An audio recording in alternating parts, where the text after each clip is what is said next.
Hey, it's my bike check for a mongoose program. I'm gonna start with the front.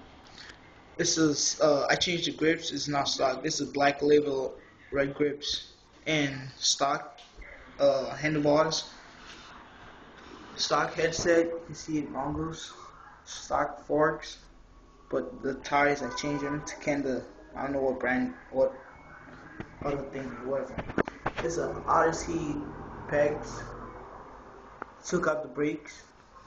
3-piece crank.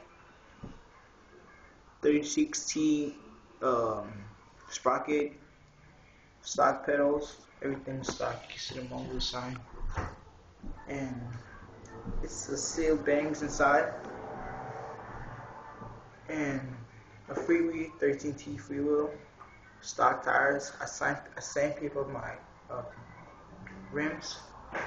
So it's the front, stock seat, and gives you a little sound check for the help.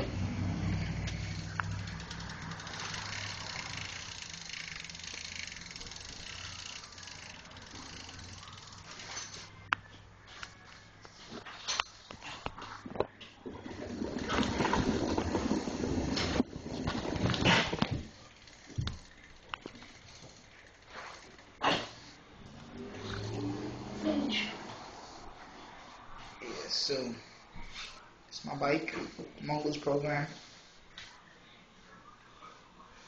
It's a good bike actually. So that's it.